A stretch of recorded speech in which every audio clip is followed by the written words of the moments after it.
ya itu obrolan ibu-ibu gitu. Jadi saya berpikir emang harus kayak gitu ya gitu ya Ustaz. Jadi makanya saya tanya gitu. Termasuk biri-biri pembalut tuh. Pembalut itu ya ini wisata kok sebut semua kayak banyak banyak tahunya nih ya.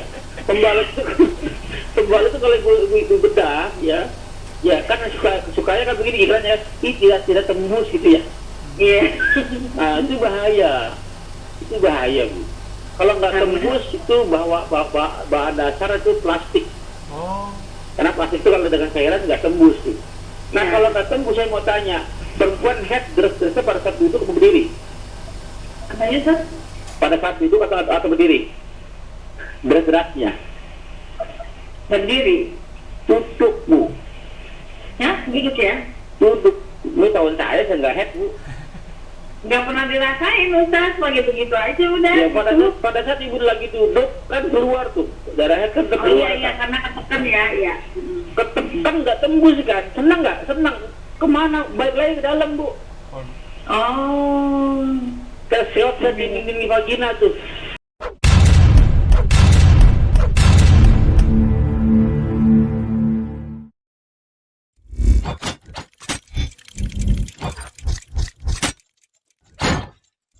لا إله إلا الله محمد رسول الله عليه صلاة الله وآله والأحب Warahmatullahi wabarakatuh. Bismillahirrahmanirrahim. Alhamdulillahirabbil alamin wassalatu wassalamu ala asrofil anbiya'i wal mursalin sayyidina Muhammadin wa ala alihi washabihi ajmain walhamdulillahirabbil alamin. Wala alihi washabihi wa man wala ila yaumil qiyamah wala haula wala quwwata illa billahil aliyyil azim. A'udzubillahi minasyaitonir rajim min hamzihi wa nafthihi wa nafsihi. Bismillahirrahmanirrahim. Waladzi arsala rasulahu bil huda wa dinil haqq liyudhhirahu 'ala dini kullihi walau karihal musyrikun. Innal hamdalillah nahmaduhu wa nasta'inu wa nastaghfiruh wa na'udzu billahi min shururi anfusina wa sayyiati a'malina may yahdihillahu fala mudilla lahu wa man yudlil fala hadiya lahu asyhadu an la ilaha illallah wa asyhadu anna muhammadan abduhu wa rasuluhu la nabiyya ba'dah rabbi shrah li sadri wa yassir li amri wa hlul 'uqdatam min lisani yafqahu qawli amma ba'du alhamdulillahirabbil alamin rabbi samawati wal ard Tuhan kita yang Allah penguasa langit dan bumi beserta isinya yang senantiasa memberikan kita nikmat iman, nikmat Islam, nikmat panjang umur, nikmat sehat walafiat, nikmat beribadah dan nikmat berlindung diri serta memiliki saudara seiman. Alhamdulillah. Juga nikmat mendapatkan waktu yang potensial, salah satunya kita masih diberi kesempatan untuk kita kajian kali ini. Salam terlupa kita haturkan kepada junjungan kita, suri tauladan kita, Nabiina wa Rasulina wa Maulana Muhammad sallallahu alaihi wasallam. Dalam surat At-Taubah Allah berfirman di ayat 33, Dialah yang telah mengutus Rasulnya dengan membawa petunjuk dengan agama yang hak untuk dimenangkan dari segala agama walau orang-orang musyrik tidak menyukainya. Ya akhwana fillah ajakumullah wa iyyakum. Kita bertemu lagi di channel Milenium Mengaji bekerja sama dengan kajian hadis online atau kanal official. Kali ini kita kedatangan tamu Ibu Hani. Beliau seorang pengajar di salah satu sekolah di daerah Jakarta dan Tangerang dan juga sebagai ibu rumah tangga. Nah, mungkin nanti kita bisa mendengar pertanyaan-pertanyaan beliau seputar tentang fikih-fikih kewanitaan. Kita sapa dulu Ibu Hani. Assalamualaikum. Waalaikumsalam warahmatullahi wabarakatuh. Sehat Bu? Sehat? Ya, sehat. Jadi gimana sehatnya? Alhamdulillah sehat. Tamam, kajian kali ini dipandu oleh Al-Mukarram Al-Ustaz Ali Habibullah. Suara paromnya agak jauh. Jauh ya? Bunyi kresek-kresek juga nih. Tamam, kajian kali ini dipandu oleh Al-Mukarram Al-Ustaz Ali Habibullah. Alhamdulillah beliau sudah hadir di antara kita. Semoga beliau diberi kesehatan, diberi kekuatan, diberi kemudahan rezeki dan dimudahkan segala urusan.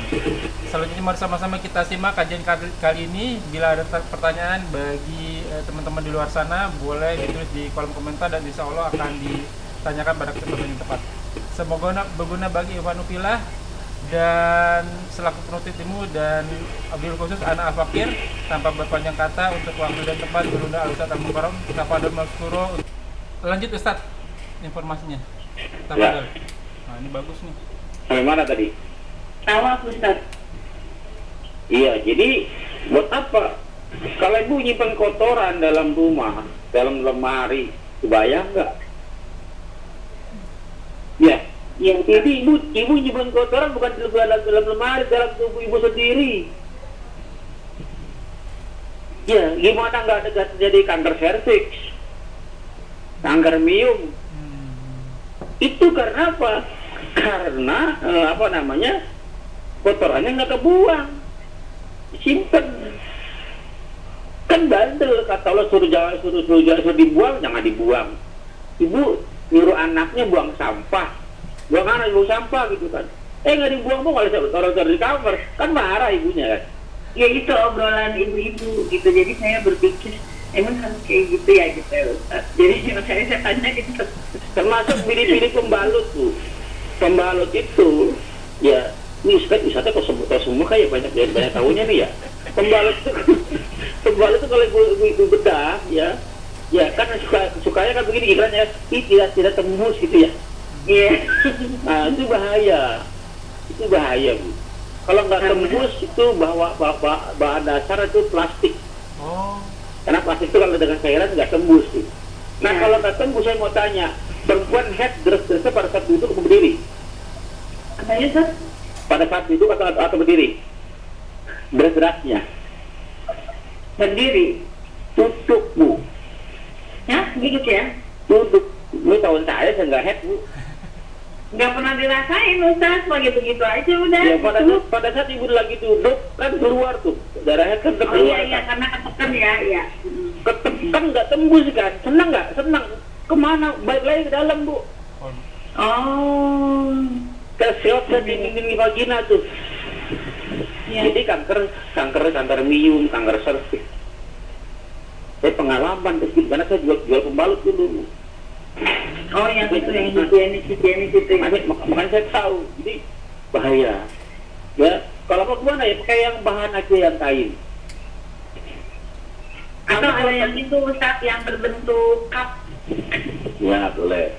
Artinya jangan suka minum perintah-perintah Allah jangan coba diakal-akalin. Ya, orang head udah waktunya head minum pil anti head, kan ini ngakalin hukum Allah nih. Ini bukan orang Islam nih. Kenapa? Gak mau diatur. Kata Allah, kayak iman pakai joki gitu. kata Allah kalau nggak mau diatur jadi kafir aja. Allah nggak pernah ngatur orang kafir. Orang kafir dikasih kebebasan sebebas-bebasnya. Iya Tapi benar. tanggung jawab nanti. Iya. Gitu. Ya silakan yang lain.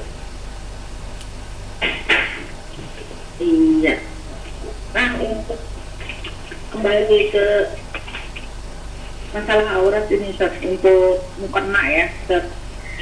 Mukena yang digunakan perempuan ini kan sekarang banyak mukena traveling, mukena untuk jalan-jalan, dan itu berbahannya tipis, terus membentuk tubuh juga sih Ustaz, tapi banyak yang kusta gitu, banyak yang pakai gitu. Ya saya sih berusaha untuk bilang bahwa jangan pakai mukena itu atau yang agak menerawang gitu. Cuma ya kalau lagi traveling itu macam karena mereka alasannya kan baju dalamnya kan penutup juga, tutupnya hanya luarnya aja gitu. Iya, baik. Ya. Yang bahannya parasut itu Ustaz, yang bahannya parasut. Baik.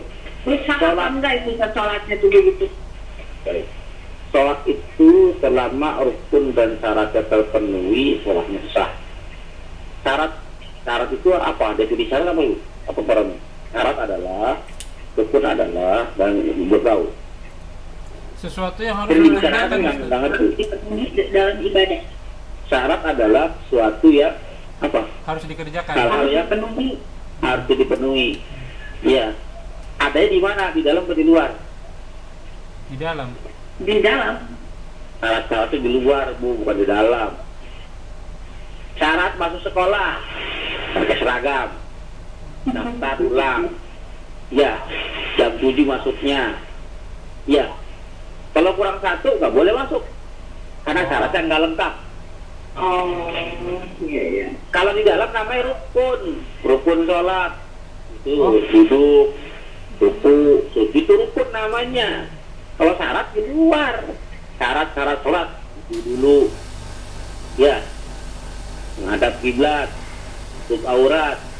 Itu namanya syarat-syarat di luar sebelum sholat. Syaratnya kurang satu, tidak boleh sholat. Tidak lengkap sholat, tidak lengkap syaratnya. Ibu sudah menghadap kiblat, sudah tutup aurat, ya, sudah masuk waktu, nggak wudhu, sana sholatnya. Enggak. Wudhunya sudah masuk waktu, tutup aurat sudah. Apa nih? Nggak baca Fatihah. Itu di dalam pun namanya. Dia masih beda juga bukan nama syarat ya. Iya, tempatnya tidak bersih. Nggak menghadap kiblat. Iya. Sah sholatnya. Ya, syarat itu harus lengkap, nggak boleh kurang satu. Kalau rukun boleh kurang. Walaupun rukun itu wajib sih kita nggak kerja, paling dosa karena di situ. Sholat tetap sah. Berdosa di situnya. Tapi kalau syarat nggak boleh kurang. Ya. Nah, syarat sah sholat salah satu di antara adalah menutup aurat. Nah, aurat wanita semuanya aurat kecuali wajah dan telapak tangan. Dan bahkan ditoleransi sampai pergelangan tangan masih boleh. Boleh.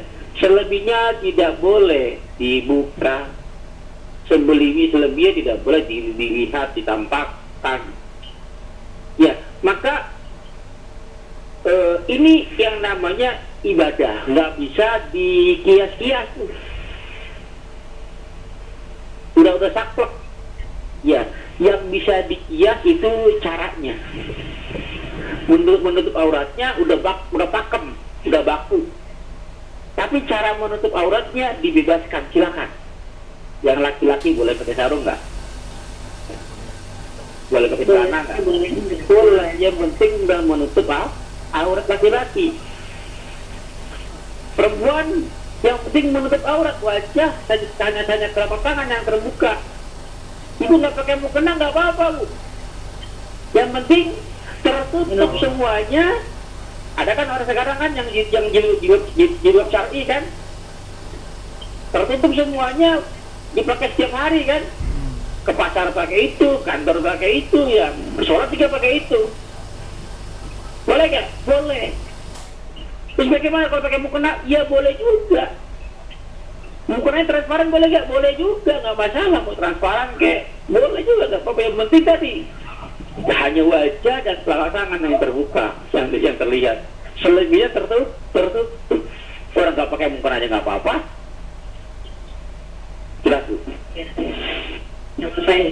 Jelas tidak? Jadi sah ya? Iya, ilmiah nggak? Ya, ilmiah sah juga. Karena yang tipis itu bukan bajunya tadi, apa yang mukenanya itu, untuk menutup aurat berarti biasa. Iya. Yang penting bajunya sudah menutup aurat pun sudah cukup sebenarnya. Baik, iya. Satu lagi masih boleh, Mas Romi? Terserah Ustaz sampai jam berapa? Ada azan maghrib di sana? Ya, satu pertanyaan 10.000. 10.000, cuma 10.000 Tuhan. Untung nggak $10 loh. Kenapa? Cuma 10.000. Kenapa? Belum $10. Satu pertanyaan 10.000 kata Ustaz. Ya. Kalau ini pembahasannya agak tentang pemikiran sih, Ustaz. Ideologi gitu. Nah, di beberapa ilmu akademis gitu ya, ketika kita mengambil doktoral S3 gitu kan ada bahas tentang pemikiran feminisme nih, Ustaz. Pemikiran apa? Nah, feminisme Apa? Feminis Ya. kali, keperempuanan. Ya, ada namanya pemikiran feminis itu yang menjangkit gitu ya, yang menyebar gitu. Nah, yang saya lihat ketika kawan-kawan saya yang lagi studi tentang itu, kok jadi menghayati gitu, Ustaz. Maksudnya pemikirannya jadi menganggap bahwa pernikahan itu adalah sebuah pengekangan, kemudian hukum-hukum yang membuat wanita itu menjadi apa ya, posisinya kita nomor satu gitu ya. Kemudian kalau di rumah tangga itu di bawah suami gitu-gitu. Terus kemudian ada lagi yang nggak mau punya anak sekarang Ustaz dan lain sebagainya, ya child free seperti itu. Di beberapa kawan saya itu sampai yang tadinya menutup aurat gitu ya, jilbabnya lebar, sampai buka jilbab tuh kan pada akhirnya gitu. Terus yang menurut saya ada perubahan-perubahan lah ketika dia studi dan mempelajari feminisme, kemudian dia melihat dibandingkan dengan hukum-hukum Islam yang begitu strict mengatur perempuan ini, ada perubahan di dalam dirinya gitu. Nah itu menjadi sebuah tanda tanya nih buat saya gitu, apakah kita bisa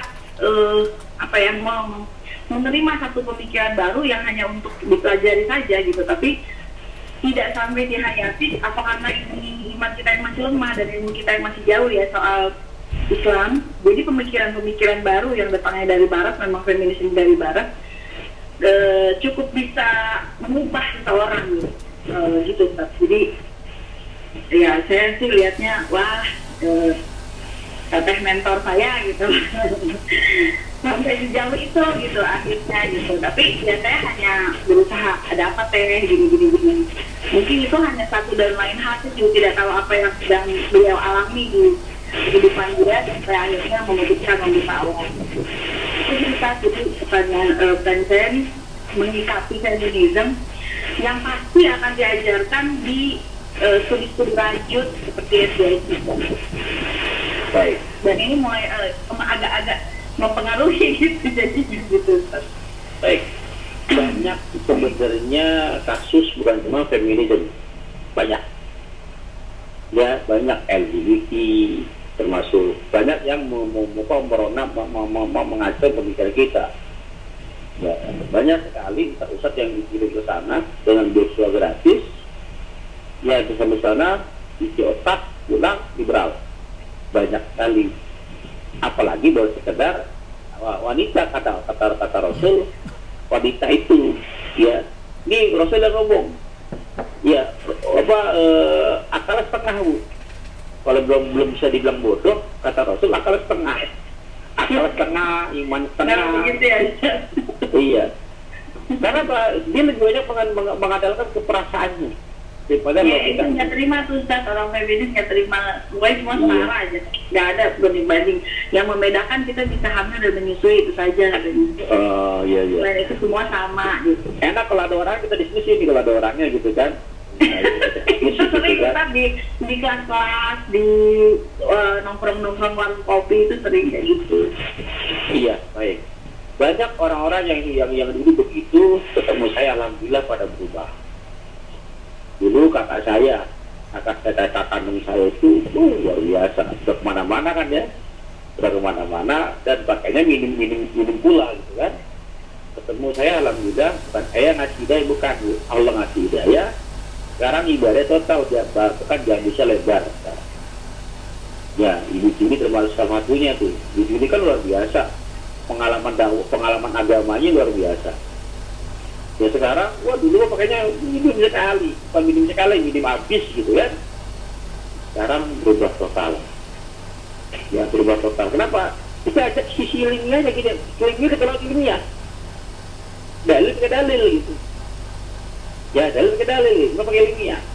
Tapi saya bingung kalau yang saya hadapi cuma ibu gitu kan, dalam arti kan ibunya kan di pro kita gitu kan. Paham nggak? Tapi kalau misalnya tadi ibu nyampaikannya ke sana, banyak dari saya bisa berbeda yang disampaikan nanti. Kenapa? Karena perkataan itu bisa melebar, bisa berkurang. Iya, jadi lebih. Tapi kalau langsung diskusi enak. Iya, kalau langsung diskusi enak. Banyak tuh saya datangin dulu waktu saya di Bekasi, saya datangin tuh orang-orang dari mana nggak kenal, datang ke sini, pengennya proper pengen belajar, pengen ngaji gitu. Kayak saya gitu kan, ada diskusi ngobrol, kabur sendiri. Nah jadi sifatnya gimana tuh? Ya kita nggak usah pusing dengan dunia luar. Kita nggak usah pusing dengan para sekitarnya dulu. Fokus saja wa'anfusakum wa ahlikum naro. Fokus ke diri sendiri dan keluarga lindungi. Jaga dirimu dan keluargamu dari neraka. Diam biarin aja. kan dia mau sendiri begitu kan, biarin aja. Kita fokus kalau kita fokus benahi keluarga kita, bentengin keluarga kita, jangan kita fokus ke orang lain.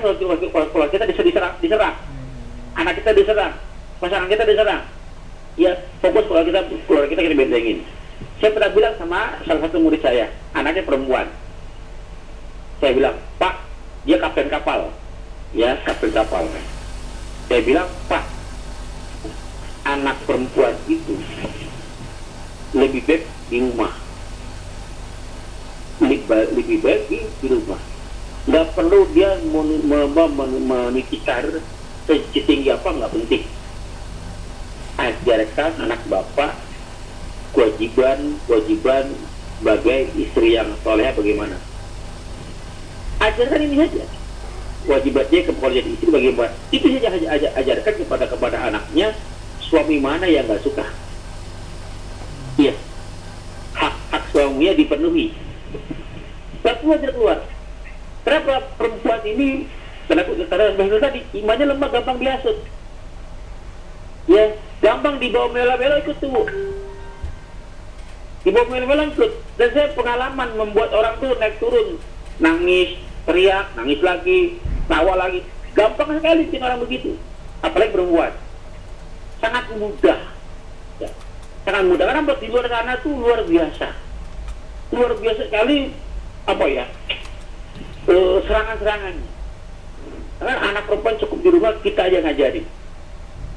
Ya kalau laki terserah dah, laki-laki boleh dah. Ya, anak perempuan cukup di rumah, nggak perlu tinggi, ngapain tinggi-tinggi.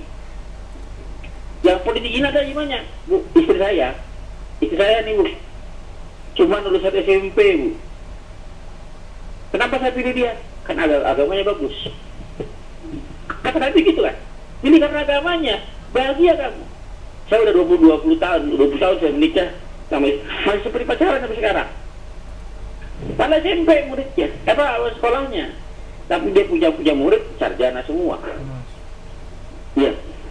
Kenapa sarjana fokusan ke dunia kan? Agama masih kurang. Nah, muridnya sarjana semua, butuh istri saya. Nah penting kan, bahagia apa yang mau dicari?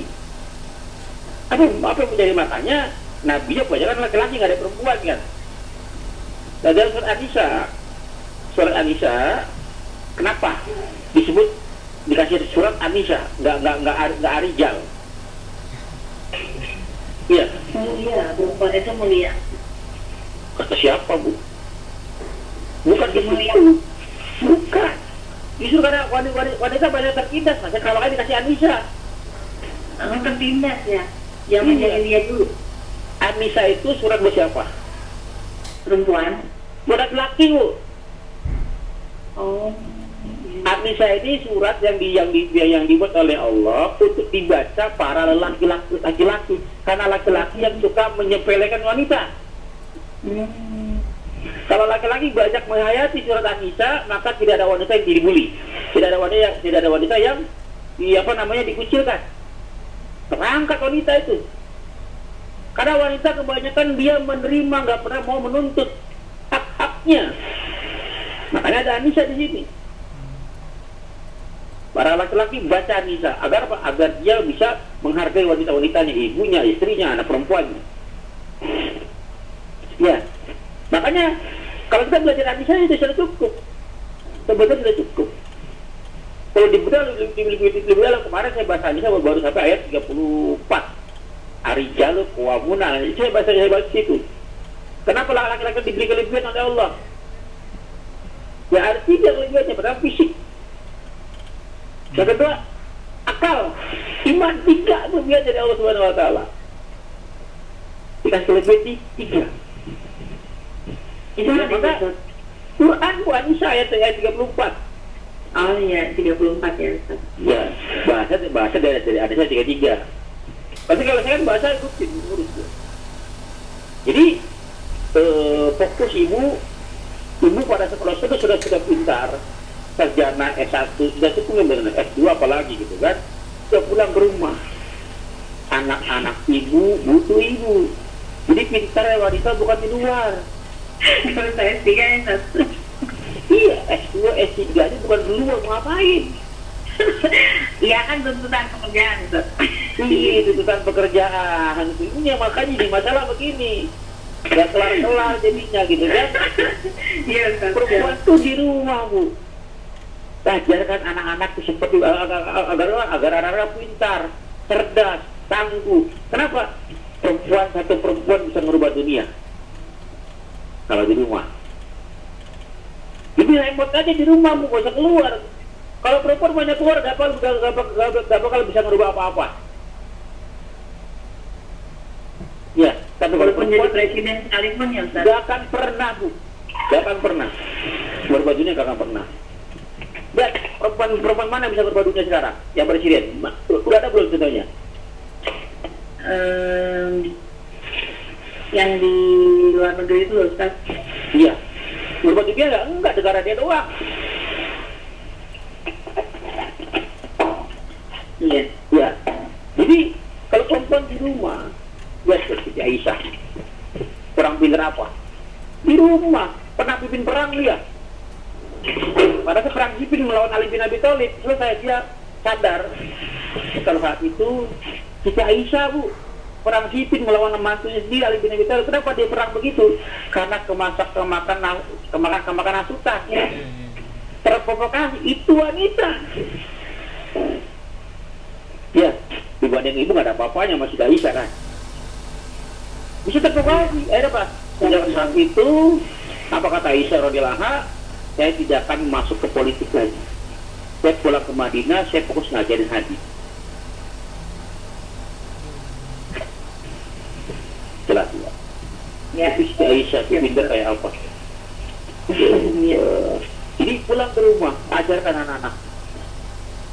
Jadi resep itu ngapain? Ya udah ada jatahnya masing-masing. Ya saya gak keluar rumah, di rumah aja dapat tuh. Ya. Cukup ya, maghrib nih. Iya. Lagi Allah khairan kasih. Oke. Nanti kita sambung lagi ya, Bu Hani. Kayaknya masih banyak pertanyaan karena waktu kita sudah mau habis, mau sholat maghrib ya Ustaz ya. Sedikit kesimpulannya kali ya Ustaz ya. Jadi haid itu damul aswatnya harus digaris bawahi nih, hitam. Jadi warna haid itu, darah haid itu warnanya hitam. Dan salah satu kita mau umroh hanya tawaf saja yang tidak boleh, orang haid tidak boleh, tapi bisa badal, bisa diganti. Jadi sebenarnya kan umroh cuma tawaf, sa'i gitu kan, cuma tawaf doang yang nggak bisa, dan itu pun bisa badal ya. Terus selanjutnya tadi udah dibahas tentang auratnya wanita hanya wajah dan telapak tangan. Jadi hati-hati untuk wanita di dalam sholat, dijaga jangan sampai auratnya terbuka, karena ini adalah salah satu syarat sholat ya Ustaz ya. Nah, ya Fadufillah jazakumul wa'alaikum. Semoga apa yang kita bahas menjadi ladang amal buat kita. Semoga majelis ini diberkahi. Semoga amal yang kita kerjakan dan yang akan kita kerjakan diterima oleh Allah Subhanahu wa taala, menjadi ladang amal taman kita di akhirat kelak. Wa qulil haq min rabbikum, semua yang benar datangnya dari Allah, dan semua yang salah mohon dibukakan pintu maaf sebesar-besarnya, diampuni dan diganti pahala yang berlipat ganda dengan kemahamurahannya. Wallahu a'lam bishawab. Tidak tutup dengan kafaratul majelis. Subhanaka Allahumma wa bihamdika asyhadu an la ilaha illa anta astaghfiruka wa atubu ilaik. Wa akhirul da'wah walhamdulillahirabbil alamin wa billahi taufiq hidayah. Wassalamualaikum warahmatullahi wabarakatuh. Wa khair Ustaz. Segala jazakillah. La ilaha